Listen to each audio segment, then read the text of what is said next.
दोस्तों नमस्कार, स्वागत है आपका यूट्यूब चैनल एबी टेक में।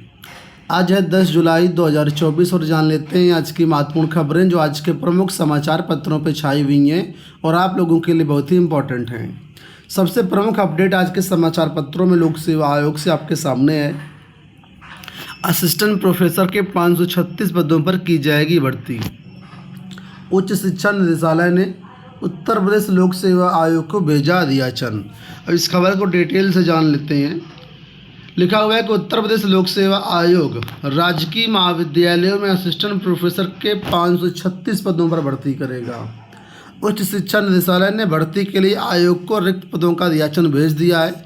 वहीं उच्च शिक्षा निदेशालय और राजकीय महाविद्यालयों में समूह ग के तहत 76 कर्मचारियों के रिक्त पदों पर भी भर्ती के लिए निदेशालय ने यूपीएससी को अध्याचन भेजा है। असिस्टेंट प्रोफेसर और समूह ग के पदों पर भर्ती के लिए क्रमशः यूपीपीएससी और यूपीएससी की ओर से जल्द ही विज्ञापन जारी किया जा सकता है। राजकीय कॉलेजों में असिस्टेंट प्रोफेसर भर्ती के लिए उच्च शिक्षा निदेशालय ने उत्तर प्रदेश लोक सेवा आयोग को 2 चरणों में रिक्त पदों का अध्याचन भेजा है। पहले चरण में 384 पद और दूसरे चरण में 152 पदों का अध्याचन भेजा गया है। अभ्यर्थियों को समूह ग के पदों पर भी कई वर्षों से भर्ती देखने को नहीं मिली है, तो समूह ग पदों पर भी भर्ती आपको देखने को मिलेगी यूपीएससी से।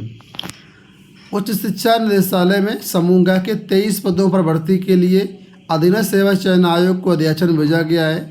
इसमें 6 पद स्टेनो और 17 पद कनिष्ठ सहायक के हैं।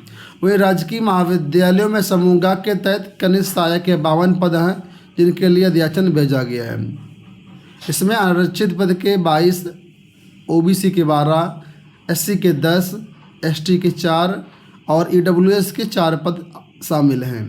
तो कुल मिलाकर के आपको जो है देखिए यहाँ पर यूपीएससी से करीब 52 पदों पर आपको भर्तियां देखने को मिलेगी। ठीक है, कहाँ पर ये यूपीएससी समूह ग के अंतर्गत 23 पद आपको निदेशालय में भरे जाएंगे और महाविद्यालयों में जो है 52 पद भरे जाएंगे। तो ये तो समूह ग की बात हो गई। और आपके असिस्टेंट प्रोफेसर के 536 पदों पर भर्ती की बात कही गई है। तो ये 536 पद अच्छे पद हैं। जीडीसी प्रवक्ता की यहाँ बात हो रही है और ये अगर विज्ञापन आता है तो बहुत सही रहेगा, क्योंकि काफ़ी समय से विज्ञापन नहीं आया है और बहुत लोग इसका इंतज़ार कर रहे हैं। लेकिन आपको बता दें अभी इसमें थोड़ा सा टेक्निकल पेज है। भले यहाँ पर दिया गया कि भर्ती जल्द आ जाएगी, लेकिन अभी थोड़ा सा इसमें डिले होगा। क्यों डिले होगा, उसके लिए यहाँ पर साइड में देखिए ये खबर दी गई है। लिखा है स्क्रीनिंग परीक्षा नियमावली मंजूर होने का इंतजार। उत्तर प्रदेश लोक सेवा आयोग को राजकीय महाविद्यालयों में असिस्टेंट प्रोफेसर की भर्ती के लिए अध्याचन तो मिल चुका है, लेकिन विज्ञापन जारी करने के लिए आयोग को शासन स्तर से स्क्रीनिंग परीक्षा की नियमावली में स्वीकृति मिलने का इंतजार है।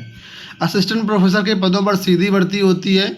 अब तक केवल इंटरव्यू से मिले अंकों के आधार पर अभ्यर्थियों का चयन किया जाता था, लेकिन नई व्यवस्था के तहत अभ्यर्थियों के चयन में स्क्रीनिंग परीक्षा के अंक भी जोड़े जाएंगे। स्क्रीनिंग परीक्षा के 75% और इंटरव्यू के 25% अंकों को जोड़ करके ही चयन की मेरिट बनाई जाएगी। स्क्रीनिंग परीक्षा के प्रस्तावित नियमावली को मंजूरी मिलते ही भर्ती का विज्ञापन जारी होगा। ठीक है, तो अब ये शासन के ऊपर है कि शासन कब इसका जो है स्क्रीनिंग परीक्षा की नियमावली मंजूर करता है। इस वजह से थोड़ा डिले होगा, अदरवाइज ये विज्ञापन पहले ही आ जाता। यहाँ देखिए अपडेट है कि अब 11 महीने के लिए ही रखे जाएंगे तदर्थ शिक्षक। प्रदेश के अशासकीय सहायता प्राप्त माध्यमिक विद्यालयों के तदर्थ शिक्षकों को मानदेय पर काम करने के लिए एक शपथ पत्र देना होगा। वे निश्चित मानदेय पर काम करेंगे। उन्हें 11 महीने के लिए ही रखा जाएगा। नए सत्र में फिर से उनका नवीनीकरण किया जाएगा। वे अधिकतम 62 साल तक ही उम्र तक नौकरी कर पाएंगे। पिछले दिनों कैबिनेट में इसका प्रस्ताव पास होने के बाद शासन ने विस्तृत दिशा निर्देश जारी कर दिए हैं। माध्यमिक शिक्षा विभाग के विशेष सचिव कृष्ण कुमार गुप्ता के अनुसार 9 नवंबर 2023 को हटाए गए 2254 तदर्थ शिक्षकों को मानदेय शिक्षक के रूप में तैनाती के लिए मंडलीय संयुक्त शिक्षा निदेशक की अध्यक्षता में समिति बनेगी। इसमें 3 अन्य सदस्य रहेंगे। जिन तदर्थ शिक्षकों की सेवाएं 9 नवंबर 2023 को समाप्त हुई हैं वही मानदेय के लिए पात्र होंगे। उन्होंने कहा कि प्राथमिकता पर उन्हें पूर्व में तैनात रहे विद्यालयों में ही रखा जाएगा। अपर शिक्षा निदेशक की अध्यक्षता वाली समिति जरूरत के अनुसार जिले या मंडल में तैनात कर सकती है। मानदेय अधिकतम 11 महीने के लिए दिया जाएगा। अगले सत्र के लिए फिर से सहमति और प्रार्थना पत्र देने के बाद आगे काम लिया जाएगा। सत्र शुरू होने के 15 दिन पहले ही नवीनीकरण के लिए सहमति और प्रार्थना पत्र दिया जाएगा। यह शिक्षक सृजित या नियमित पद के सापेक्ष नहीं नियुक्त होंगे, बल्कि अतिरिक्त एक्स्ट्रा में रहेंगे। वहीं पर तदर शिक्षकों ने कहा है कि ये भीख है, हमको भीख नहीं सम्मान चाहिए। तदर शिक्षकों ने कैबिनेट के निर्णय से असहमति जताते हुए कहा है कि उन्हें मानदेय स्वीकार नहीं है। सरकार उनकी नियमित नियुक्ति करे या पूर्व में दिए जा रहे मानदेय पर ही तैनाती करे।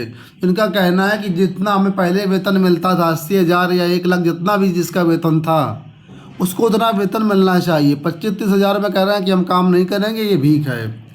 आगे इन्होंने लिखा हुआ है यहाँ पर कि माध्यमिक शिक्षा निदेशालय में धरना दे रहे इन शिक्षकों ने चेतावनी दी है कि अगर सरकार ने जल्द निर्णय नहीं बदला तो वे सामूहिक इस्तीफा दे देंगे।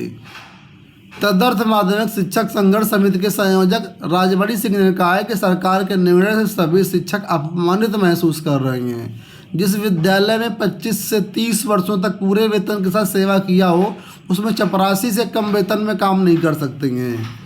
तो ये है, इन लोग कह रहे हैं कि हम इस्तीफ़ा दे देंगे। तो मुझे लगता है इस्तीफ़ा दे देना चाहिए इनको, क्योंकि जब सुप्रीम कोर्ट ने कहा कि आप अवैध हो, सरकार आपको थोड़ा सा रोजी रोटी को देखते हुए आपके लिए व्यवस्था कर रही है, उसमें भी आप लोगों को दिक्कत है।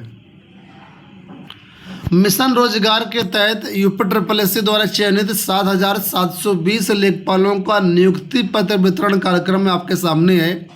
यहाँ पर देखिए, माननीय योगी आदित्यनाथ जी की अध्यक्षता में और सुरेश कुमार खन्ना जो कि मंत्री हैं वित्त एवं संसदीय कार्य, इनकी अध्यक्षता में यहाँ पर आज 10 जुलाई को सुबह 10:30 बजे लोक भवन सभागार में इनको नियुक्ति पत्र दिया जाएगा, जिसका लाइव प्रसारण YouTube, Facebook, X यहाँ पर भी आप लोग देख सकते हैं। परिषदीय विद्यालयों में ऑनलाइन उपस्थिति को लेकर के लगातार अपडेट है।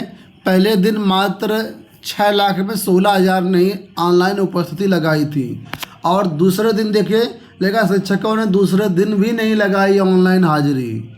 प्राइमरी शिक्षकों ने सरकार की अपील नकारी, काली पट्टी बांधकर शिक्षण कार्य निपटाया, धरना प्रदर्शन कर विरोध जताया। तो पूरे प्रदेश में जो शिक्षक हैं वो आंदोलन में हैं, हड़ताल में हैं, और विभिन्न संगठन इसका समर्थन कर रहे हैं कि ये उचित नहीं है। इनका जो आंदोलन है काफ़ी तेज है, और अब इन शिक्षकों के पक्ष में विपक्ष के जो बड़े नेता जैसे कि अखिलेश यादव, चंद्रशेखर समेत ये कई विपक्ष के नेता मैदान में उतरेंगे। ठीक है, अब इनकी क्या मांग है? अखिलेश यादव ने कहा कि पहले विभागों के प्रशासनिक मुख्यालयों में व्यवस्था लागू होनी चाहिए। तो बात तो इनकी बिल्कुल सही है कि जो ग्रामीण स्तर में विद्यालय होती हैं जो कि काफ़ी दूर होते हैं, क्योंकि ग्रामीण स्तर पर रहने के लिए कोई उचित सुविधा नहीं होती, ना है कोई सरकार जो है HRA मतलब रूम उपलब्ध कराती है, तो लोग ज़्यादातर शहरों से अप डाउन करते हैं। और वो भी बरसात का समय है, कहीं सार्वजनिक परिवहन की लेट हो गई, कहीं रेलवे का फाटक बंद हो गया, कहीं घर से स्कूल के बीच की दूरी ज़्यादा है, तो जाहिर सी बात है पर डे आप समय से नहीं पहुंच सकते हैं। तो इसके लिए कहा है कि ये जो डिजिटल अटेंडेंस है ये अव्यावहारिक है, और अगर लागू करनी ही है तो पहले शिक्षकों की बहुत सारी समस्याएं उनको ध्यान दीजिए, और पहले विभागों में जो प्रशासनिक कार्यालय हैं, ठीक है, उन प्रशासनिक कार्यालयों में व्यवस्था लागू करिए, क्योंकि प्रशासनिक कार्यालयों में तो सभी प्रशासनिक कार्यालय सिटी में होते हैं, और वहाँ पर अधिकारी कोई 12 बजे आ रहा है, कोई 1 बजे आ रहा है, कोई आता ही नहीं है। तो पहले वहाँ पर ये व्यवस्था लागू करो, इसके बाद जो ग्रामीण स्तर के विद्यालय वहाँ पर लागू करो। इसी को लेकर के यहाँ पर देखिए अखिलेश यादव ने ये बातें कही हैं, बातें वाकई में जायज़ बातें हैं। इसमें लिखा है कि इस उच्च अधिकारियों को इनके अव्यवहारिक पक्ष और परेशानियों का अनुभव होगा। नगीना से सांसद चंद्रशेखर ने CM को पत्र भेज करके ऑनलाइन उपस्थिति का आदेश निरस्त करने की मांग की है।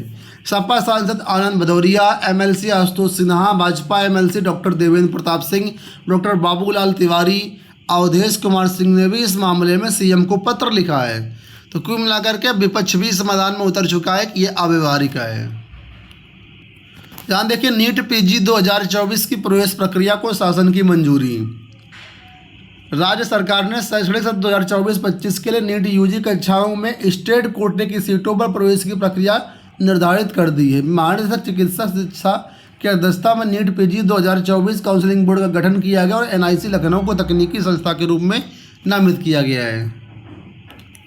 लोक सेवा आयोग ने एनेस्थेटिस्ट का परिणाम जारी किया है और 390 पद खाली चले गए हैं। तो चिकित्सा स्वास्थ्य एवं परिवार कल्याण मंत्रालय के अंतर्गत चिकित्सा अधिकारी ग्रेड 2 एनेस्थेटिस्ट के 460 पदों का परिणाम जारी किया है। सीधी भर्ती के इन पदों पर 20 से 22 जून तक आयोजित इंटरव्यू में कुल 70 अभ्यर्थियों को सफल घोषित किया गया है। अभ्यर्थी ना मिल पाने के कारण 390 पद खाली चले गए हैं। तो ये हाल है भाई, चिकित्सा में कोई जाना ही नहीं चाहता है। कल आपने देखा होगा दैनिक भास्कर की तरफ से विभिन्न आयोगों से भर्तियों की बात कही गई थी कि इस आयोग से इतनी भर्ती होगी, यूपीपीएससी से इतनी भर्ती, यूपीएससी से इतनी भर्ती, और इसके साथ ही प्राइमरी शिक्षक भर्ती की भी बात करी गई थी। ठीक है, तो कहा गया था कि हाँ ये पदों पर विज्ञापन आएंगे। इस पर देखिए युवा मंच की तरफ से पत्र लिखा गया है कि सभी रिक्त पदों पर तत्काल पारदर्शी भर्ती हो। एडेड माध्यमिक विद्यालय मानदेय शिक्षक भर्ती संबंधी शासनादेश वापस ले सरकार, और 11 जुलाई को युवा प्रशासन को देंगे मुख्यमंत्री को संबोधित ज्ञापन। तो यहाँ पर कहा है कि 6 लाख पद रिक्त हैं उत्तर प्रदेश में और बड़ी समस्या है, लेकिन सरकार इस पर जो है ध्यान नहीं दे रही है। LTGIC, खंड शिक्षा अधिकारी और भी कई सारे विज्ञापन हैं जिनको सरकार तत्काल जो है उस पर भर्तियाँ करें। तो दोस्तों ये हो गई आज की सारी सूचनाएं। उम्मीद करके वीडियो आपको पसंद आया होगा। इस वीडियो में इतना ही फिलहाल, धन्यवाद।